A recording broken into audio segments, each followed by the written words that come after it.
Melanjutkan dari episode sebelumnya, malam itu di perkemahan Oktembe, Bayindir mengatakan, "BM kita membiarkan anak itu duduk di kursi, dan aku ingin tahu apa yang dia lakukan sekarang." Lalu Oktembe mengatakan, Orhanbey mengucapkan kata-katanya, "Kenapa kamu masih bertanya-tanya, Bayindir?" Dan Bayindir menjawab, "Kenapa? Hah? Kenapa? Setiap kali dia menghilang, dia selalu kembali dengan masalah. Aku bertanya-tanya, apa yang akan dia sebabkan sekarang? Ketika dia pergi ke Konstantin terakhir kali, Batul Alp." Seketika Oktembe mengatakan, "Bayindir, mengapa kamu menambahkan penghinaan pada luka yang telah sembuh?" Namun Bengge Hatun bertanya, "Luka mana yang telah sembuh, Oktembe?" Bayindir benar. Lalu Oktembe mengatakan, "Hatun, jika tidak sembuh, jika masih berdarah, Osman Bey akan memberi kita kesempatan untuk membalas dendam. Kita akan menaklukkan Marmaracik yang merupakan sarang anjing Olof itu. Aku percaya padanya. Osman Bey akan menaklukkan Marmaracik. Dia akan mengubahnya menjadi tanah air Turki."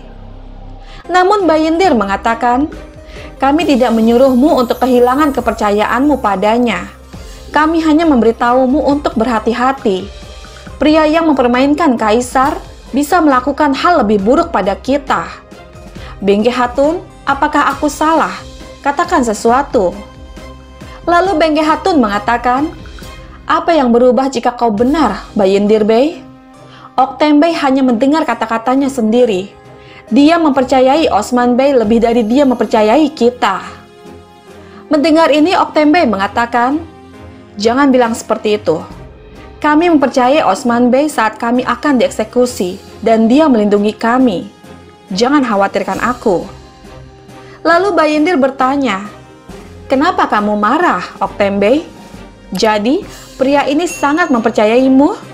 Mengapa dia tidak memberitahumu di mana dia berada? Kenapa dia menyembunyikannya darimu? Ah, kamu percaya dia, tapi dia tidak percaya padamu."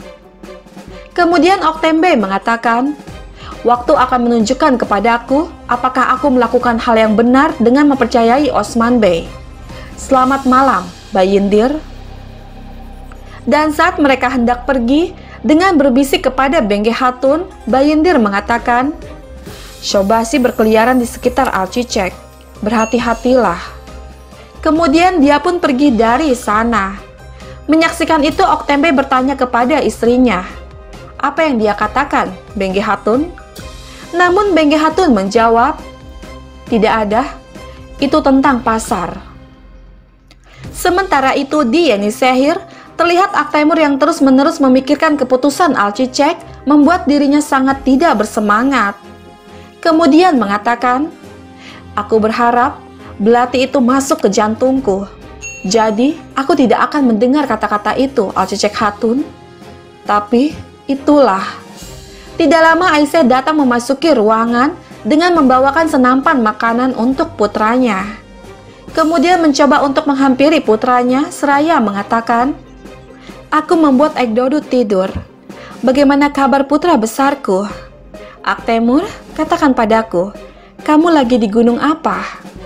Dan Aktemur menjawab, "Aku berada di bawah tanah, ibu. Jangan pikirkan aku."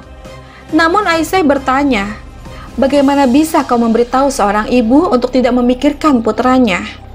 Apakah menurutmu keibuan berakhir saat kamu dewasa?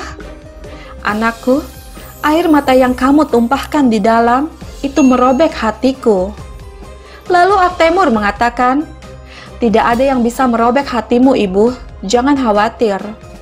Kemudian Aisyah mengatakan, "Nak, aku tidak punya siapa-siapa selain kamu dan adikmu. Itu sebabnya aku marah dengan gadis itu. Jika dia menyakiti anakku, maka..."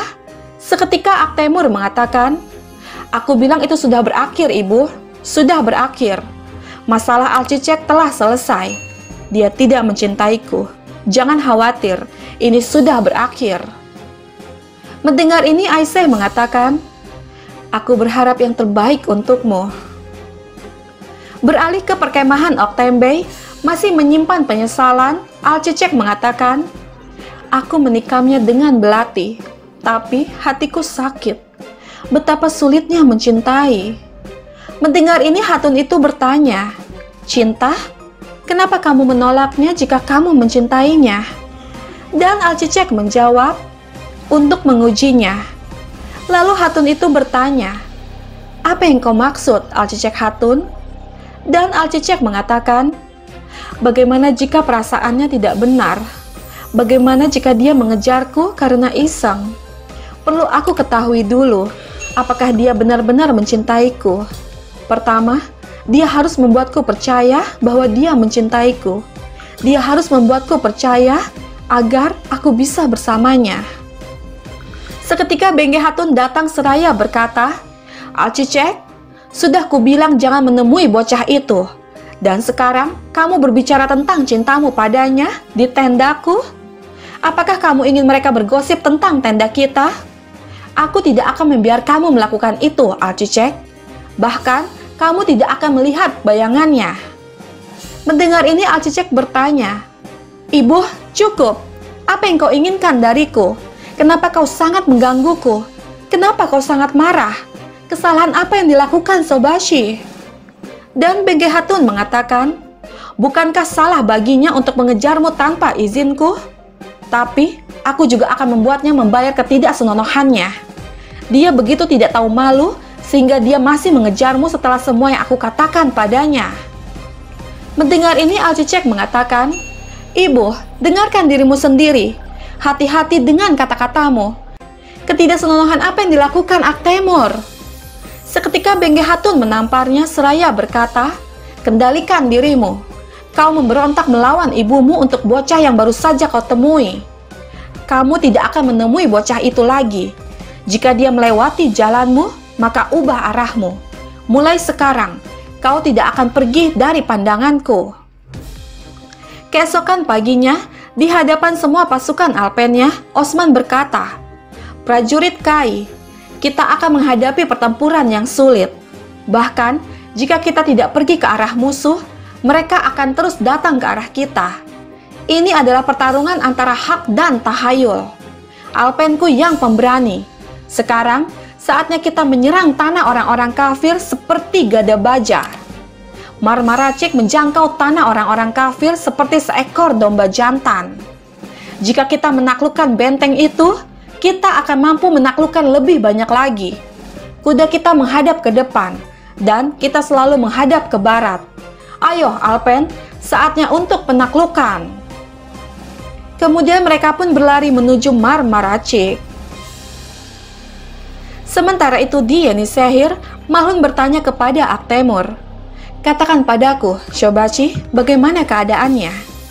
Dan Aktemur menjawab, "Kami mengirim utusan ke semua properti kita. Mereka sedang mempersiapkan Alpen."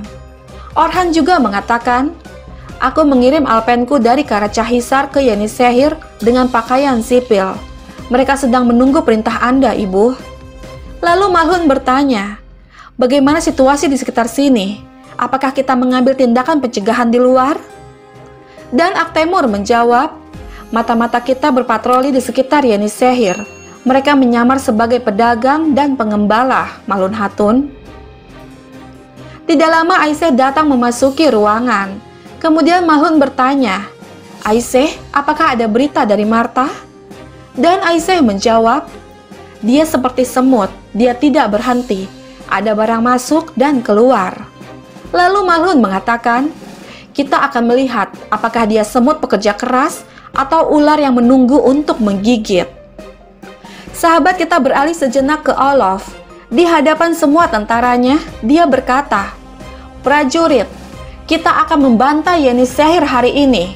Kita akan memberikan orang Turki yang menumpahkan darah kita akhir yang pantas mereka terima. Tentara, meja Odin untuk prajurit.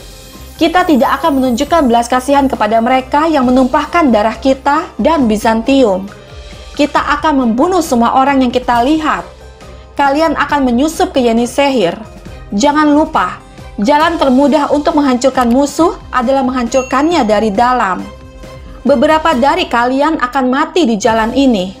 Kalian yang tidak takut pantas mendapatkan meja makan Odin. Setelah semua sinyal, perang akan mulai mengutuk mereka. Untuk darah, kutukan gelap, kutukan gelap. Kemudian mereka mulai menyebar ke dalam rombongan para pedagang yang akan memasuki Yenisehir. Di sisi lain, terlihat Osman dan pasukan Alpennya tengah mengintai sesuatu. Tidak lama rombongan karavan tiba dengan dipimpin oleh Bayindir. Seketika, Boran menghentikan jalan mereka dengan anak panah. Melihat ini jelas membuat Bayindir sangat cemas. Tidak lama Turgut datang bersama pasukan Alpennya. Kemudian Bayindir mengatakan, "Kami akan berdagang dengan Marmaracik agar Turki menjadi lebih kuat. Apakah kami berdosa hingga kalian menghalangi kami?" Dan Turgut mengatakan, "Dosa-dosamu itu antara kau dan Allah, Bayindir Bey. Kami menginginkan dirimu." Mendengar ini Bayindir bertanya, "Apa yang terjadi, Turgut Bey? Apa yang telah aku lakukan?"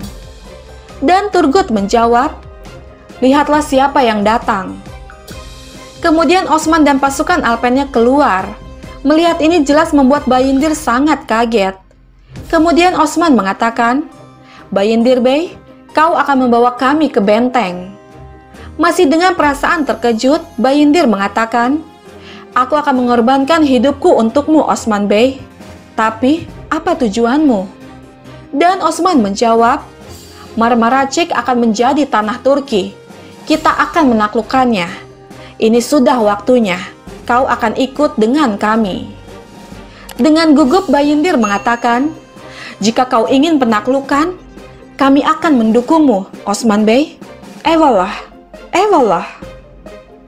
Sahabat kita kembali lagi ke Olof. Di sana Kantakuzenos mengatakan, "Yenisehir tanpa Osman seperti prajurit tanpa baju besi, Olof. Sekarang, aku akan pergi mengunjungi temanku, Orhan Bey. Dia memiliki beban Yenisehir pada prajurit kecilnya. Sayang sekali." Lalu Olof mengatakan, "Pergilah, Kantakuzenos. Persahabatan kita dengan mereka adalah senjata terhebat kita." Seketika Kantakuzenos mengatakan, "Ini akan menjadi yang terakhir kalinya mereka melihatku sebagai teman mereka, dan pertama kalinya permusuhanku." Lalu Olof mengatakan, "Aku akan mencakar mata mereka dan mengisi lubang itu dengan api, baik Orhan atau Malhun. Bahkan aku tidak akan membiarkan makhluk-makhluk itu hidup di Yenisehir. Di akhir perang, aku akan membalaskan dendam, dan kau akan mengambil hadiah yang pantas kau terima, mahkota Bizantium." Dan Kantakuzenos mengatakan, "Mereka tidak punya tempat untuk melarikan diri. Balas dendam akan diambil, dan aku akan memakai mahkota itu. Kita akan menyerang dari segala penjuru." Kemudian mereka semua pergi menuju Yenisehir.